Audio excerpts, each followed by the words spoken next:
पहला क्वेश्चन देखिए, इसको बताइए क्या होगा इसका आंसर। 1 + 2 + 3 + ... प्लस 100 का योग क्या होगा।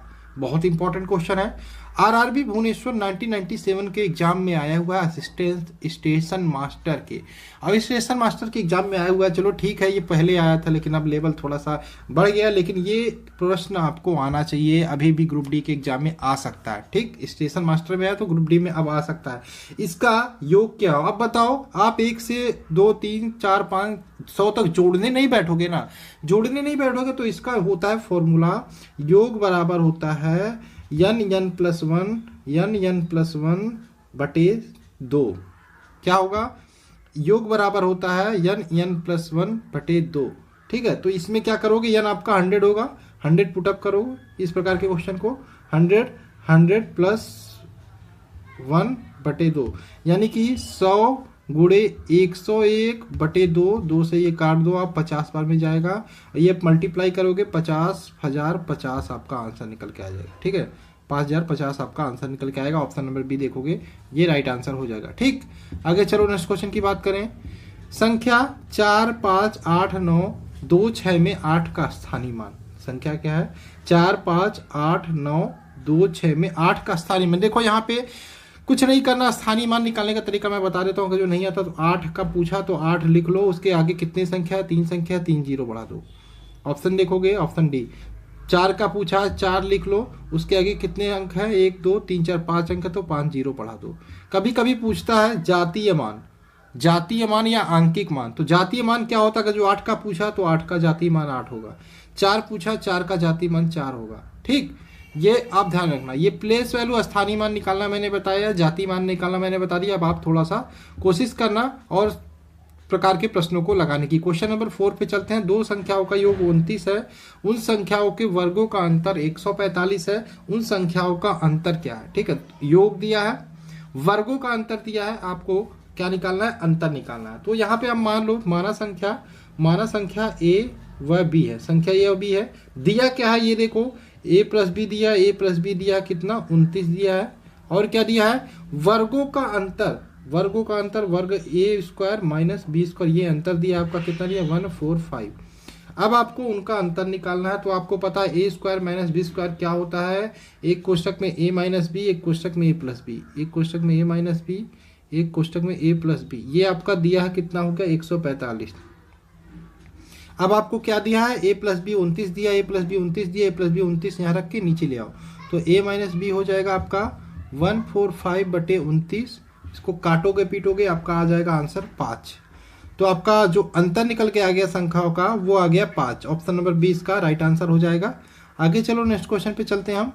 नेक्स्ट क्वेश्चन आपका है, दो संख्याओं का लसाअ 63 है और उनका मासा 9 है, एक संख्या 27 तो दूसरी संख्या। इसका फॉर्मूला होता है LCM गुणे HCF बराबर पहली संख्या गुणे दूसरी संख्या। ठीक, अब इसमें देखो LCM क्या दिया है 63, HCF क्या दिया है, यानी कि मासा कितना दिया है 9, पहली संख्या की कितना दिया 27 गुणे दूसरी संख्या निकालना है।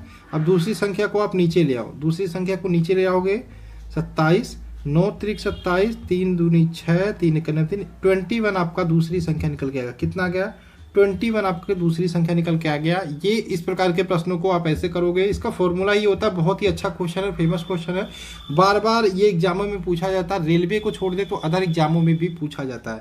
4 अंकों की बड़ी से बड़ी संख्या निकाले जो 88 से विभाज्य है। तो 4 अंकों की सबसे पहले आपको पता रहनी चाहिए बड़ी संख्या क्या होती है। तो 4 अंकों की बड़ी संख्या की बात करें, 4 अंकों की बड़ी संख्या की बात करें तो आपका 9999 होता है। तो ये आपका 4 अंकों की बड़ी संख्या है जो कि इससे 88 से विभाज्य हो। तो कुछ ना करो, पहले आप 88 से इसमें भाग दे दो। तो 9 में आप 88 से भाग दो, 9 में आप 88 से भाग दोगे तो आपका कितना आएगा, ये एक बार में जाएगा, ये 88, उसके बाद आपका बचा 11, यहाँ उतरा, फिर एक बार में जाएगा 88, फिर आपका 31 बचा, फिर 9 उतरेगा, फिर ये जाएगा आपका 3 बार में 264, शेष कितना बच रहा है इसमें से घटा तो 55, ये 55 शेष। अब यही आपको नहीं इंपॉर्टेंट है, यही निकालना है।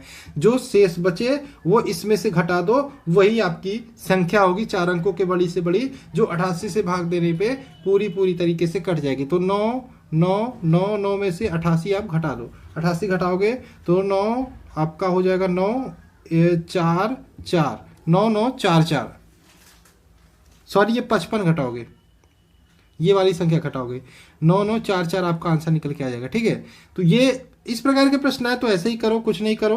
पहले आप 4 अंकों की बड़ी संख्या जो भी आपको कह रहा है उसको देख लो, इससे भाग दे दो, जो भी आपका शेषफल है वो इसमें से घटा दो। ठीक, आगे चले नेक्स्ट क्वेश्चन की बात करें। ये देखो ये क्या दिया है, ये क्वेश्चन थोड़ा सा लंबा लग रहा है, आप देखोगे यार कैसे सॉल्व करोगे। 2002 में आया था, टीसी टिकट कलेक्टर वाले एग्जाम में आया था। ठीक है, यहाँ पे देखो क्वेश्चन को अगर जो आप ध्यान से देखोगे तो आपके समझ में आ जाएगा कहना क्या चाहता है। देखो यहाँ पे आप इसको इस प्रकार से लिखो, एक बार ट्राई करो। 3.5 को आप ए लिख दो, ए गुणे ए प्लस 2, 6.5 को आप बी लिख दो, 2 ये ए है ये बी है, इसको तो हम इस प्रकार से भी लिख सकते हैं, प्लस बी गुणे बी।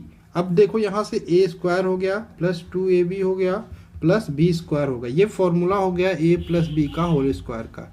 तो सेम चीज़ ये आपका यही का किया है, इसमें लग रहा देखने में कितना लंबा, लेकिन a प्लस बी का होल स्क्वायर का फॉर्मूला है। तो आपने a बराबर ये माना, b बराबर ये माना, तो वही सॉल्व करो। 3.5 प्लस 6.5 का होल स्क्वायर, इन दोनों को ऐड करोगे 10 का स्क्वायर हो गया बराबर आपका आ गया 100।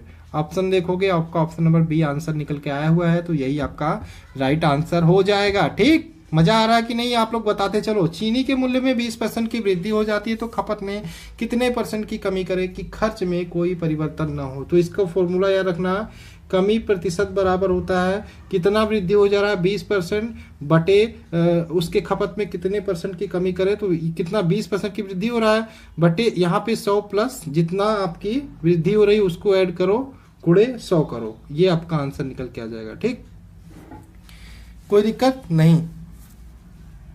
इसको एक और तरीके से कर सकते हो, मान लो चीनी का मूल्य पहले 100 था, 20% की वृद्धि होकर 120 हो गया।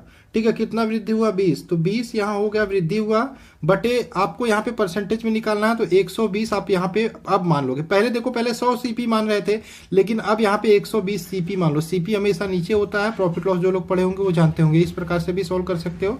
लेकिन आप यहाँ पे ये सीधा आप तरीका याद रखो कि जितना भी वृद्धि हो रहा है उसको लिखो, साथ में उसको जोड़ के नीचे 100 120 हो जाएगा गुणे 100, कुछ नहीं करना, काट पीट देना, आपका आंसर निकल के आएगा 50/3, 16 सही 2/3%। वैसे अगर जो आपको परसेंटेज पढ़ते हो स्टार्टिंग में तो ये आपको याद करा दिया जाता है। मैंने भी याद कराया था जब परसेंटेज पढ़ाया था कि 10% की वृद्धि होने में कितने % की कमी होगी कि खर्च में कोई परिवर्तन ना हो, 20% की वृद्धि होने पे 25%, ये चीज़ें मैंने याद कराई थी। ठीक है, और फिर से मैं परसेंटेज अगर जो कराऊंगा पहले आपको ये याद करा दूंगा जिससे ये आपको सॉल्व ना करना पड़े।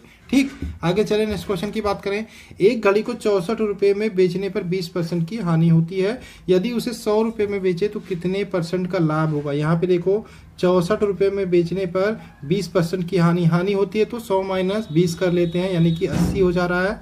उसके बाद क्या कर रहा है, जब हम 100 रुपये में बेचे तो कितने % का लाभ होता है, यानी 100 + x, 100 + x। इसको सॉल्व करोगे आपको आपकी x की वैल्यू निकल के आ जाएगी कितनी, सॉरी ये कितने % का लाभ होगा। x जब पता चलेगा तो 100 में जोड़ दोगे, आपका वही आंसर हो जाएगा, 25% का समथिंग लाभ होगा, 125 ये आएगा। ठीक है, लेकिन आप एक और तरीका आजमा सकते हो, घड़ी को 20% की हानि 20% की हानि मतलब 80 में लाभ, 80 में बेचा तब 64 रुपये में बेचा। ठीक है, 80 देखो 20% की हानि मतलब 100 - 20 80, इतने में बेचा तो इतने में बेचा। ठीक है, इतने % का, मैं फिर से समझाता हूँ मैं। ठीक है, हम जानते हैं जब हम लाभ होता है तो 100 में प्लस करके हम उसको लिखते हैं, जब हानि होता है 100 से घटा के। तो यहाँ पे हानि हो रहा है तो यहाँ पे 80 बराबर 64 हो गया। अब अगर जो आप 100 निकालते हो तो क्या निकल के आएगा, आपका पूरा सीपी, घड़ी का सीपी कितना होता है 100 निकाल लो आप। ठीक है, यहाँ से 80 करो, यहाँ से आप 100 से गुणा कर दो, 100 से गुणा करो, आप यहाँ से काट दोगे, 8 × 8 = 64, आपका देखो कितना निकल के आ गया 80 रुपया। 80 रुपया घड़ी का सीपी निकल के आ गया, सेलिंग प्राइस। लेकिन आप खरीद कितने में रहे हो, मेन आप खरीद कितने में रहे हो, सॉरी बेच कितने में रहे हो, 100 में। 80 में आपने खरीदा, ठीक है, 80 में आपने सीपी, 80 में आपने खरीदा और 100 में आपने बेचा, तो कितना आपको मुनाफा हो रहा है, 20 रुपये मुनाफा हो रहा है। तो 20/CP कितना है, 80 × 100।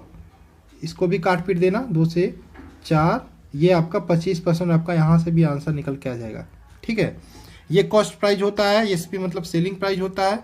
कॉस्ट प्राइस में कितने में खरीदा, कितने में बेचा। ठीक है, इतना दिया है तो आप 100% निकाल के हमेशा कॉस्ट प्राइस निकाल सकते हो। आगे चले नेक्स्ट क्वेश्चन की बात करें। 30,000 रुपये को ए बी सी में 3:5:7 के अनुपात में बांटा गया, तो सी की रकम क्या होगी। तो आप इसमें मान लो ए बी सी यानी कि ए की रकम 3x मान लो, बी की रकम 5x मान लो, सी की रकम 7x मान लो। तीनों को ऐड करो, 7 5 12, 12 3 15, 15x बराबर 30,000। तो x बराबर कितना हो गया, 15,000 नहीं 2,000, सॉरी 2,000 हो, x बराबर 2,000 हो गया। 15 से डिवाइड करोगे 2,000 हो जाएगा। तो इसमें c की रकम पूछा, c की रकम 7x यानी 7 दूनी 14, 14,000 आपकी आंसर हो जाएगी, 14,000 आंसर हो जाएगी। अगर जो b की पूछता तो 5 दूनी 10,000 और c की a की पूछता तो 3 दूनी 6,000, ये आपका आंसर निकल के आ जाएगा। ठीक, आगे चले नेक्स्ट क्वेश्चन पे। ये वाला क्वेश्चन देखो, एक चिड़ियाघर में कुछ कबूतर हैं, वो कुछ खरगोश है। ठीक है, तो यदि सिरों की संख्या 200, पैरों की संख्या 580 है, तो वहां पर कितने कबूतर। ध्यान रखो यहाँ पे एक ही फॉर्मूला याद रखना, 4 पैर वाले जानवरों की संख्या बराबर, 4 पैर वाले जानवरों की संख्या बराबर पैरों की संख्या बटे 2 माइनस सिरों की संख्या। ये आप याद रखना, सिरों की संख्या। ये इससे आप दोनों याद कर दो, दोनों निकाल लोगे, चाहे 4 पैर वाले जानवर चाहे 2 पैर वाले जानवर। पहले पूछा है, याद रखना 4 पैर वाले जानवरों की संख्या, पैरों की संख्या बटे 2 माइनस सिरों की संख्या। पैरों की संख्या 580 बटे 2 माइनस सिरों की संख्या 200। 580 बटे 2 कितना हो जाएगा, 250, 200, 280, 16 नहीं 290, हाँ 290 हो जाएगा। 290, ये 290 में से 2 घटा दोगे, 290 में से 200 घटाओगे तो 90 आ गया। 90 क्या आ गया, 4 पैर वाले जानवर। कबूतर खरगोश में 4 पैर कौन है, खरगोश है। खरगोश 90 है तो कबूतर कितने होंगे, चूंकि 200 सिर है टोटल, तो खरगोश के 90 सिर हो गए, सिर कितने बचेंगे, 110। 110 क्या होंगे, कबूतर। कबूतर पूछा तो 110 कबूतर हो जाएंगे, 90 आपके खरगोश हो जाएंगे, तो 110 आपका आंसर निकल के आएगा। तो दोस्तों ये था टॉप 10 प्रश्न की दूसरी वीडियो। आगे आपकी ये सीरीज कंटिन्यू रहेगी। आशा आपको ये वीडियो पसंद आई होगी। थोड़ा सा भी कहीं डाउट हो तो पूछ सकते हैं कमेंट बॉक्स में बेझिझक, और आप इंस्टाग्राम पे फॉलो कर लीजिएगा। जो किसी भी क्वेश्चन में प्रॉब्लम हो मैं वहां से पूछ लीजिएगा, मैसेज करके मैं आपको वहां से सॉल्व करके आपको बता दूंगा। आशा है तो चलिए इस वीडियो को लाइक करो, शेयर करना मत भूलना। मिलते हैं नेक्स्ट वीडियो में। जय हिंद दोस्तों, जय भारत।